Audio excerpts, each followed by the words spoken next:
Hello and welcome to the Read Out Loud. Today I'm gonna be reading a book called Chuckles by Pam Harvey, illustrated by Jamie Dawson.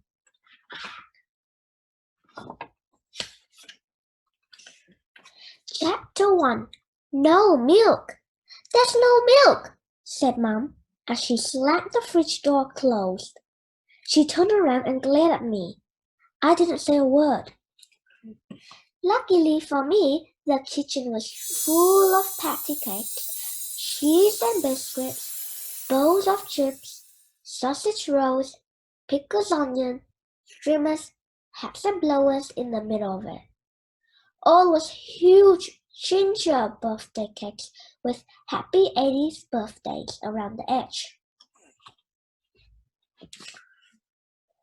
Lucky for me, because Mom couldn't see the empty milk carton I'd been drinking from.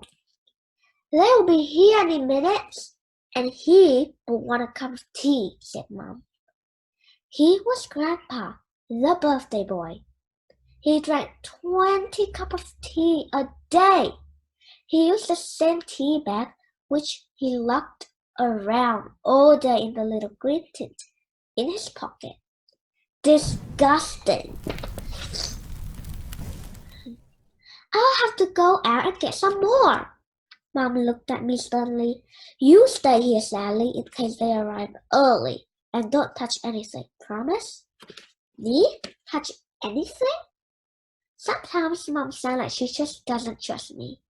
I nodded very seriously. So she could go to the shop without having a nervous breakdown. 15 minutes. That's all I'll be. Mom picked up the car keys and ran out the door.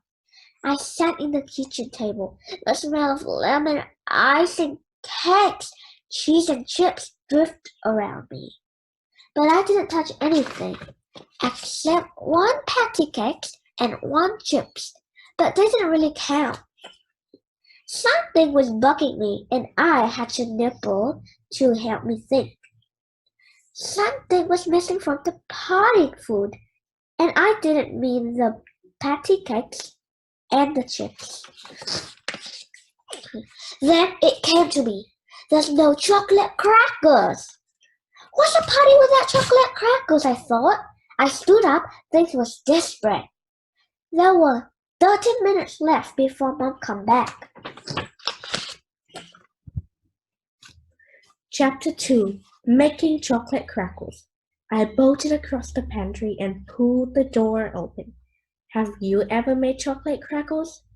You have? Well, I hadn't.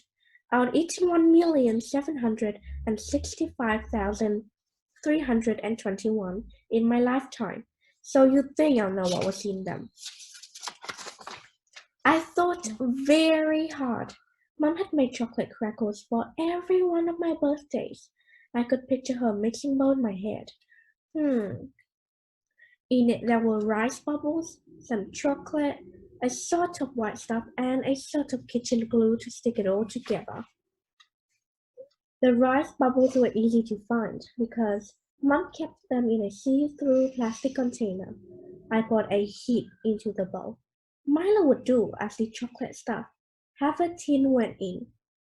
But the white stuff was a bit trickier. Pantries are full of white stuff. Ever noticed? Whole shelves of containers with nothing written on them, and the contents all look like talcum powder. My best guess for the mystery white stuff was sugar, but I ate some and it was too crunchy. Chocolate crackers don't feel gritty when you chomp into them. I knew it wasn't flour, as then they wouldn't be chocolate crackles, they'd be chocolate cakes. At last, I found a packet of white stuff that wasn't gritty and wasn't floury. The label said baking soda. That didn't help, but I was nearly out of time. I poured the whole box in. Then, to stick it all together, I gulped in some olive oil. Mix, mix, mix. It looked perfect. Brown, gooey, and bubbly. It was just a matter of chucking lumps into those paper patty pans. And Chocolate crackles. Chapter 3. The Party. I put a plate of chocolate crackles with the rest of the party food on the table. Just then I heard Mom pull up in the drive. Another car pulled up straight behind her, so I had time to watch the mixing bowl. Bits of chocolate clung to my finger and I licked them off. There was something strange about the taste. Something quite different. I figured out that was because they were set. The taste grew stronger in my mouth and was really odd. I was downing a glass of water when Grandpa, Grandma, Uncle Bill, and Auntie Chin burst through the door in one long flow. I'm not gonna do it, Ma Bill, Grandpa was saying. He looked really grumpy and he was shaking his head. My teeth are staying in my head until I die, he waggled them with his tongue. They were the most disgusting pair of fuzzy you've ever seen. There's the one, said Grandma. It would be much easier to choose new ones, said Mom. Couldn't get me near a dentist, said Uncle Bill. I once knew a man who was 97 years old and still had his own teeth, said Auntie Chin. Happy birthday, Grandpa, I said. Grandpa grunted and gave me a pat on the shoulder. If you can get my teeth out of my head, then I'll go and get new ones. But they are in and they are staying in, said Grandpa finally. Chapter 4. Grandpa loves chocolate crackles. Grandpa rubbed his hands together as he looked around at the party food. This looks like a great spread. Make this for me, love?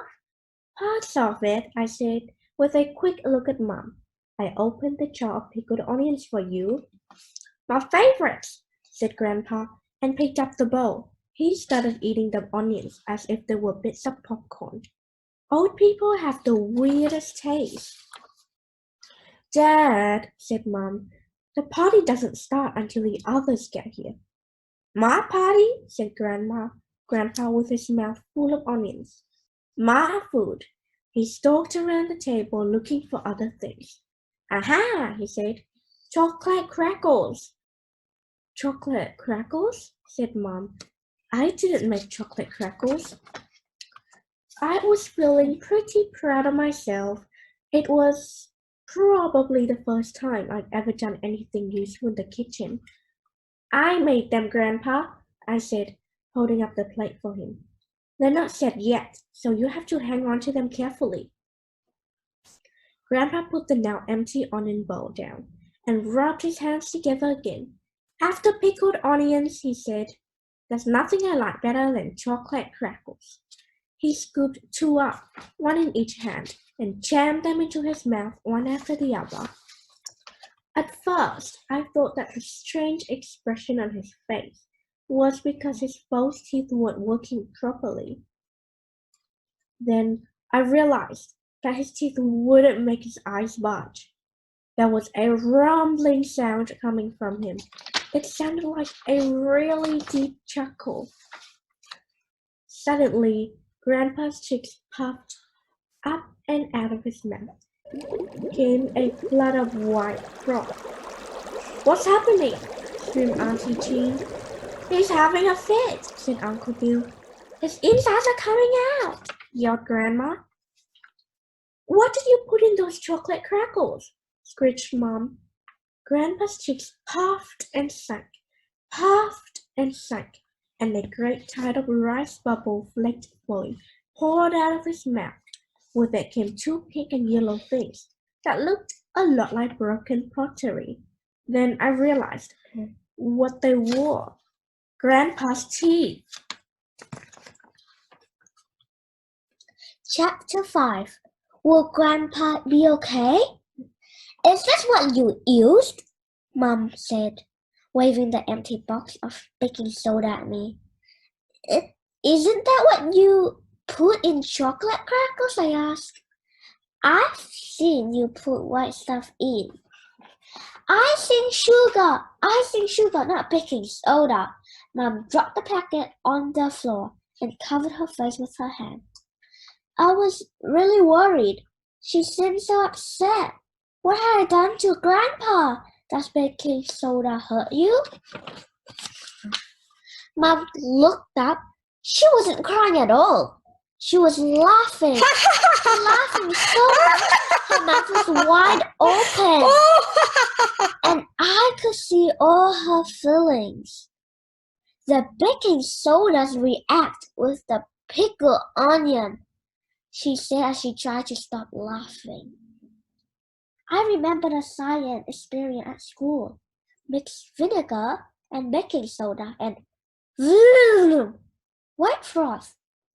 It's how you make pretend volcanoes. I looked at Grandpa. The stuff coming out of his mouth was just the same as the stuff we made at school. Only we put red food coloring in our volcanoes, so it looked more like hot lava. Grandpa's froth just looked like lots of toothpaste spit, except that his teeth had come out with it. Grandpa noticed that too. She moved faster than I ever seen her move. Darting forward, she grabbed Grandpa's teeth and shoved them into her pocket. Give me back, said Grandpa. No, Grandma, pat her pocket. They are out and they stay out until you get new ones. Grandma might be little, but you can't argue with someone who got your teeth, especially if you're spitting sparks everywhere and no one can understand you. Grandpa sighed, spraying everyone with a great gobs of white froth. In the end, Grandpa had a great 80th birthday. He sat on a chair in the middle of the room eating smashed birthday cake all afternoon. He said to me, "It took me half an hour to understand that the indigestion he felt for 3 years has suddenly gone. It must be the dose of baking soda." I didn't know what he meant. Maybe I'll find out in a month or two. Mom enrolled me in the cooking class. She said it would teach me the difference between all the white stuff in the pantry, as long as we don't have to eat the thing we make. So that's the end of the story. If you like it, don't forget to like, subscribe, and I will see you in the next video. Bye!